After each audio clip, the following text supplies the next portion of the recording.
संतोषी माता की जय। संतोषी माता व्रत कथा।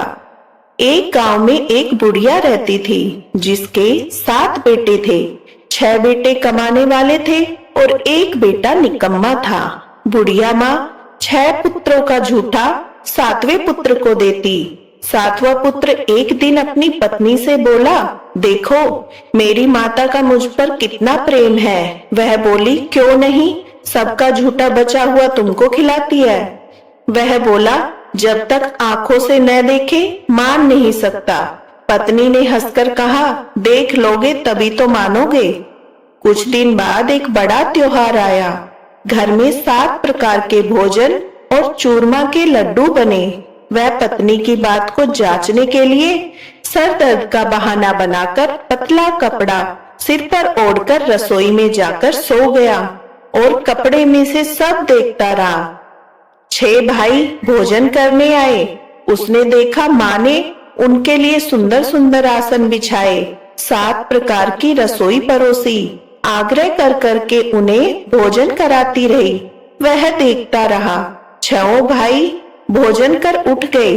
तब माँ ने उनकी थालियों में से लड्डुओं के टुकड़े को उठाया और एक लड्डू बनाया। जूठन साफ कर माँ ने उसे पुकारा, उठ बेटा उठ, तेरे भाइयों ने भोजन कर लिया, तू भी उठकर भोजन कर ले। उसने कहा, माँ मुझे भोजन नहीं करना, मैं परदेश जा रहा हूँ। माता ने कहा, कल जाना हो तो आज ही जा।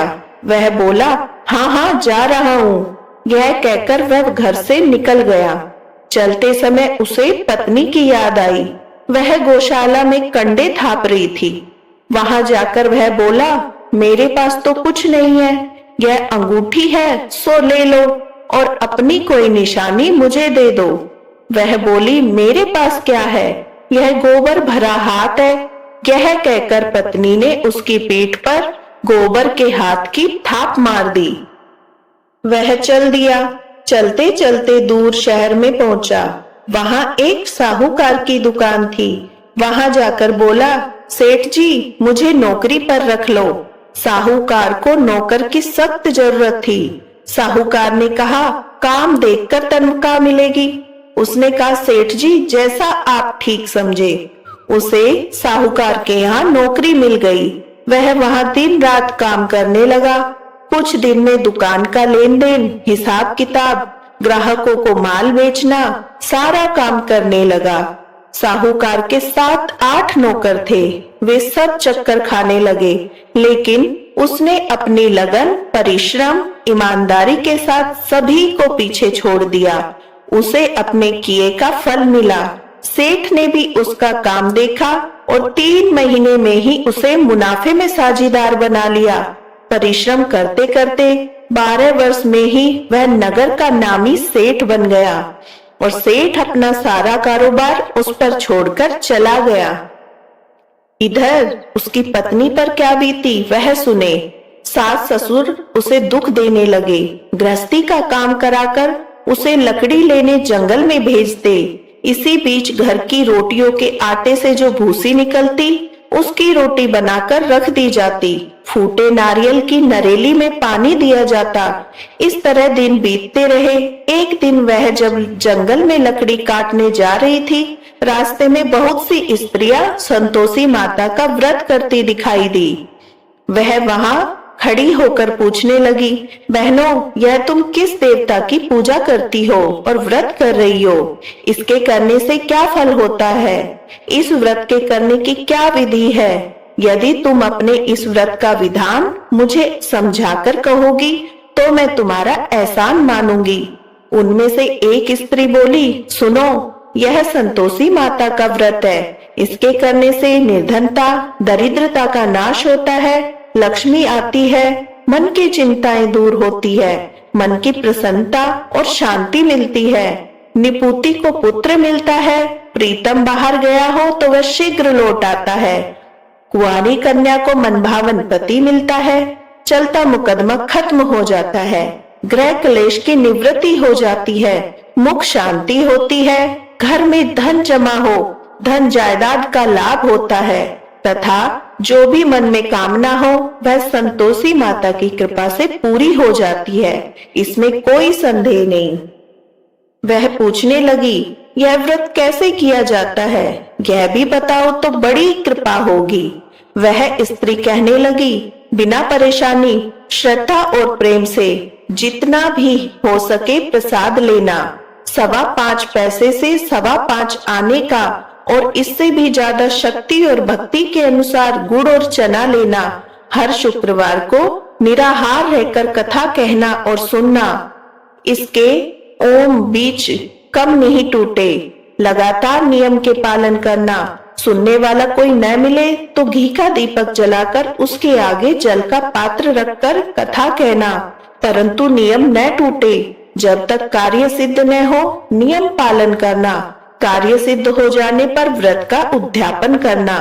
3 मास में माता पूरा फल प्रदान करती है। यदि किसी के ग्रह खोटे हैं वो भी माता 1 वर्ष में अवश्य उसके अनुकूल करती है। कार्य सिद्ध होने पर ही उद्यापन करना, बीच में नहीं।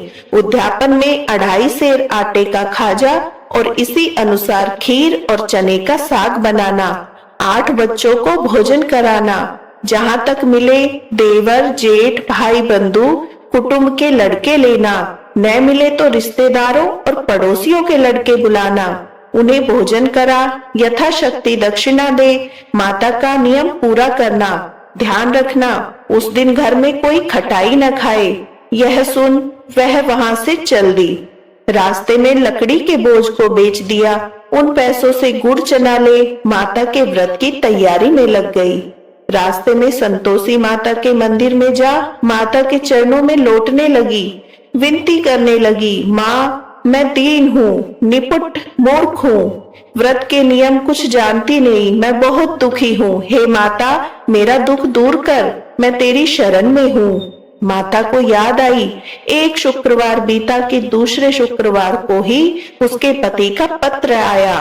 तीसरे शुक्रवार को उसका भेजा हुआ पैसा आ पहुंचा। यह देखकर जेठानी मुंह सिकुड़ने लगी। इतने दिनों बाद इतना पैसा आया, इसमें क्या बड़ाई है। लड़के ताने देने लगे। काकी के पास अब पत्र आने लगे, रुपया आने लगा। अब तो काकी की खातिर बढ़ेगी। अब तो काकी बुलाने से भी नहीं बोलेगी। बेचारी सरलता से कहती, भैया पत्र आए, रुपया आए तो हम सबके लिए अच्छा है। ऐसा कहकर आंखों में आंसू भर संतोषी माता के मंदिर में जा मातेश्वरी के चरणों में गिरकर रोने लगी। माँ मैंने तुमसे पैसा नहीं मांगा, मुझे पैसे से क्या काम, मुझे तो अपने सुहाग से काम है। मैं तो अपने स्वामी के दर्शन और सेवा मांगती हूँ। तब माता ने प्रसन्न होकर कहा, जा बेटी तेरा स्वामी जल्द ही आएगा। यह सुन खुशी से बावली हो वह घर आकर काम करने लगी। संतोषी माँ विचार करने लगी, इस भोली पुत्री से मैंने कह तो दिया कि तेरा पति शीघ्र आएगा, पर आएगा कहाँ से। वह तो इसे स्वप्न में भी याद नहीं करता। उसे इसकी याद दिलाने तो मुझे जाना पड़ेगा। संतोषी माता ने उस बुढ़िया के बेटे को स्वप्न में समझाया, पुत्र तेरी घरवाली कष्ट उठा रही है। वह बोला, हाँ माता यह तो मुझे मालूम है, परंतु क्या करूं, वहां कैसे जाऊं, परदेश की बात है, लेन देन का सारा हिसाब किताब है, कोई जाने का रास्ता नजर नहीं आता। आप ही कोई राह दिखाए कि वहां कैसे जाऊं। माँ कहने लगी, सवेरे नहा धोकर संतोषी माता का नाम ले, घी का दीपक जला, दंडवत कर दुकान पर जा बैठना। देखते देखते तेरा लेन देन चुक जाएगा, जमा माल बिक जाएगा, सांझ होते होते धन के ढेर लग जाएंगे। वह अगले दिन सुबह बहुत जल्दी उठा। उसने अपने मित्र बंधुओं परिचितों से स्वप्न में माता द्वारा कही बात बताई। वे सब उसकी बातें सुनकर उसकी खिल्ली उड़ाने लगे। वे कहने लगे, कहीं कभी सपने की बात भी सच होती है। एक बूढ़ा व्यक्ति बहुत समझदार था। वह बोला, देखो भाई मेरी बात मानो, इस तरह साच या झूठ कहने से बदले देवता ने जैसा कहा है वैसा ही करना, तेरा क्या जाता है। बूढ़े की बात मानकर नहा धोकर उसने संतोषी माता को प्रणाम किया। फिर भी घी का दीपक जलाकर दुकान पर जा बैठा। शाम तक धन का ढेर लग गया। वह हैरान हुआ, मन में संतोषी माता का नाम ले प्रसन्न हो घर जाने के वास्ते गहना कपड़ा सामान खरीदने लगा। सब काम से निपट अपने घर को रवाना हुआ। उधर उसको पत्नी जंगल में लकड़ी लेने गई। लौटते वक्त थक जाने के कारण संतोषी माता के मंदिर में विश्राम करने बैठ गई। यह तो उसके रोज रुकने का स्थान था।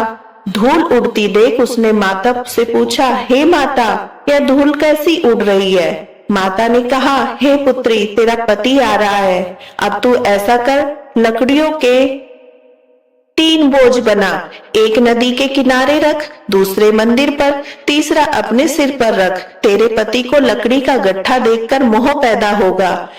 यह वहां रुकेगा, नाश्ता पानी बना खाकर माँ से मिलने जाएगा। तू लकड़ी का बोझ उठाकर जाना और बीच चौक में गड्ढा डालकर 3 आवाजें जोर से लगाना। लो सासू जी, लकड़ियों का गट्ठा लो, भूसी को रोटी दो, नारियल के खोपरे में पानी दो, आज कोई मेहमान आया है। संतोषी माता की बात सुनकर वह बहुत अच्छा माँ कहकर प्रसन्न मन से लकड़ियों के 3 बोझ बना ली। एक नदी के तट पर, दूसरा माता के मंदिर पर रखा। इतने में ही मुसाफिर वहां आ पहुंचा। सूखी लकड़ी देखकर उसको इच्छा हुई कि अब यहीं विश्राम कर ले और भोजन बनाकर खा पीकर गांव चले। इस प्रकार भोजन कर विश्राम कर वह अपने गांव में गया। उसी समय बहू सिर पर लकड़ी का गट्ठा लिए आई। उसने गट्ठे को आंगन में डाला, जोर से 3 आवाज दी, लो सासू जी, लकड़ी का गट्ठा लो, भूसी की रोटी दो, नारियल के खोपर में पानी दो, आज कोई मेहमान आया है। यह सुनकर सास ने अपने दिए कष्टों को भुलाने के लिए कहा, बहू, तू ऐसा क्यों कहती है? तेरा मालिक ही तो आया है। बैठ, मीठा भात खाकर कपड़े गहने पहन। पत्नी की आवाज सुनकर उसका स्वामी बाहर आया और उसके हाथ में पहनी अंगूठी देखकर व्याकुल हो गया। उसने माँ से पूछा, माँ, यह कौन है? माँ बोली, बेटी, तेरी पत्नी है। आज 12 वर्ष हो गए हैं जब से तू गया है, तब से सारे गांव में जानवरों की तरह भटकती फिरती है, कामकाज कुछ नहीं करती, 4 समय आकर खा जाती है। अब मुझे देखकर भूसी की रोटी और नारियल के खापरे में पानी मांगती है। वह बोला, माँ, मैंने इसे भी देखा है और तुम्हें भी। मुझे दूसरे घर की चाबी दो, मैं उसमें रहूंगा। ठीक है बेटा, जैसी तेरी मर्जी कहकर माँ ने चाबी का गुच्छा बेटे के सामने रख दिया। उसने दूसरे घर को खोलकर सारा सामान जमाया। एक ही दिन में वह राजा के महल जैसा ठाट बाट बन गया। अब क्या था, वह सुख भोगने लगी। अगला शुक्रवार उसके पति ने कहा, मुझे संतोषी माता का उद्यापन करना है। पति बोला, बहुत अच्छा, खुशी से कर लो। वह उद्यापन की तैयारी में लग गई। जेठ के लड़कों को भोजन के लिए कहने गई। उन्होंने मंजूर किया, परंतु पीछे से जेठानी ने अपने बच्चों को सिखलाया, देखो रे, भोजन के समय सब लोग खटाई मांगना, जिससे उसका उद्यापन पूरा न हो। लड़के भोजन करने आए, खीर पेट भरकर खाई, परंतु बात याद आते ही कहने लगे, हमें कुछ खटाई खाने को दो, खीर खाना, हमें भात नहीं। देखकर अरुचि होती है। लड़के उठ खड़े हुए, बोले, पैसे लाओ। भोली बहू कुछ जानती न थी, उसने उन्हें पैसे दे दिए। लड़कों ने बाजार जाकर उन पैसों से इमली खरीदी और खाई। यह देखकर बहू पर माताजी ने कोप किया। राजा के दूत उसके पति को पकड़कर ले गए। अब सब मालूम हो जाएगा, अब जेल की रोटी खाएगा। बहू से यह वचन सहन नहीं हुई। वह संतोषी माता के मंदिर गई और कहने लगी, माता, तुमने यह क्या किया? हंसाकर क्यों रुलाने लगी? माता बोली, पुत्री, तूने मेरा व्रत भंग किया है, इतनी जल्दी सब बातें भुला दी। वह बोली, माता, भूली तो नहीं हूँ, न कोई अपराध किया है, मुझे तो लड़कों ने भूल में डाल दिया, मुझे क्षमा करो माँ। माँ बोली, ऐसी भूल भी कहीं होती है? यह बोली, अब कोई भूल नहीं होगी। अब बताओ मेरे पति कैसे आएंगे? माँ बोली, पुत्री, जा, तेरा पति तुझे रास्ते में आता मिलेगा। वह मंदिर से निकलकर बाहर गई तो रास्ते में उसे अपना पति आता हुआ दिखाई मिला। उसने पूछा, कहाँ गए थे? वह बोला, इतना धन जो कमाया है उसका कर राजा ने मांगा था, वह भरने गया था। वह प्रसन्न होकर बोली, भला हुआ, अब घर चलो। फिर अगला शुक्रवार आया, वह बोली, मुझे माता का उद्यापन करना है। पति ने कहा, ठीक है, करो। फिर वह जेठ के लड़कों को भोजन के लिए कहने गई। जेठानी ने लड़कों को सिखा दिया, तुम पहले ही खटाई मांगना। लड़के भोजन करने बैठे, लेकिन भोजन करने से पहले ही कहने लगे, हमें खीर पूरी नहीं, भाती जो जी बिगड़ता है, कुछ खटाई खाने को दो। वह बोली, खटाई खाने को नहीं मिलेगी, खाना हो तो खाओ। उनसे कहकर चले जाने पर उसने ब्राह्मण के लड़के को बुलाकर भोजन करवाया। दक्षिणा की जगह उन्हें एक एक फल दिया। इससे संतोषी माता प्रसन्न हो गई। माता की कृपा से 9 माह बाद उसको चंद्रमा के समान एक सुंदर पुत्र हुआ। पुत्र को लेकर वह प्रतिदिन संतोषी माता के मंदिर जाने लगी। माँ ने सोचा कि यह रोज आती है, आज क्यों ना मैं ही इसके घर चलूं, इसका आसरा देखूं तो सही। यह विचार कर माता ने भयानक रूप बनाया। गुड़ और चने से सना मुख, ऊपर से मुंड के समान होठ, उन पर मक्खियां भिनभिना रही थी। दहलीज में पैर रखते ही उसकी सास चिल्लाई, देखो रे, कोई चुड़ैल डाकनी चली आ रही, लड़कों इसे भगाओ, नहीं तो सबको खा जाएगी। बहू रोशनदान से देख रही थी, वही प्रसन्न हो उठी, आज मेरी माता मेरे घर आई है। यह कहकर दूध पीते बच्चे को गोद से उतार दिया। इस पर उसकी सास क्रोध से भरकर बोली, अरे राण, इसे देखकर कैसी उतावली हुई है, जो बच्चे को पटक दिया। इतने में माँ के प्रताप से जहाँ देखो वहाँ लड़के ही लड़के नजर आने लगे। यह बोली, माँ जी, मैं जिनका व्रत करती हूँ, यह वही संतोषी माँ है। इतना कह उसने झट से घर के सारे किवाड़ खोल दिए। सबने माता के चरण पकड़ लिए और विनती कर कहने लगे, हे माता, हम मूर्ख हैं, अज्ञानी हैं, तुम्हारे व्रत की विधि हम नहीं जानते। तुम्हारा व्रत भंग कर हमने बड़ा अपराध किया है। हे माता, आप हम अपराधों को क्षमा करो। इस प्रकार बार बार कहने पर संतोषी माता प्रसन्न हुई। इसके बाद उसकी सास कहने लगी, हे संतोषी माता, आपने बहू को जैसा फल दिया वैसा सबको देना। जो ये कथा पढ़े या सुने उसका मनोरथ पूर्ण हो। श्री संतोषी माता की आरती। जय श्री राम। जय संतोषी माता मैया, जय संतोषी माता, अपने सेवक जन की, अपने सेवक जन की सुख संपत्ति दाता। ओम जय संतोषी माता। सुंदर चीर सुनहरी माँ धारण कीनो, हीरा पन्ना दम के तन श्रृंगार लीनो। जय संतोषी माता। गेरू लाल छटा छवि बदन कमल सोहे, मंद हसत करुणामयी त्रिभुवन जन मोहे। जय संतोषी माता। स्वर्ण सिंहासन बैठी चवर दुरे प्यारे, धूप दीप मधुमेवा भोज धरे न्यारे। जय संतोषी माता। गुड़ अर्चना परम प्रियता में संतोष कियो, संतोषी कहलाई भक्तन वैभव दियो। जय संतोषी माता। शुक्रवार प्रिय मानत आज दिवस सोही, भक्त मंडली छाई कथा सुनत मोही। जय संतोषी माता। मंदिर जगमग ज्योति मंगल ध्वनि छाई, विनय करे हम सेवक चरणन सिर नाई। जय संतोषी माता। भक्ति भाव में पूजा अंगीकृत कीजे, जो मन बसे इच्छित फल हमको दीजे। जय संतोषी माता। दुख दारिद्री रोगी संकट मुक्त किए, बहु धन धान्य भरे घर सुख सौभाग्य दिए। जय संतोषी माता। ध्यान धरे जो तेरा वांछित फल पायो, पूजा कथा श्रवण कर घर आनंद आयो। जय संतोषी माता। चरण गहे की लज्जा रखियो जगदम्बे, संकट तू ही निवारे दयामयी अम्बे। जय संतोषी माता, जय संतोषी माता, मैया जय संतोषी माता। संतोषी माता की आरती जो कोई जन गावे, रिद्धि सिद्धि सुख पावे। जय संतोषी माता।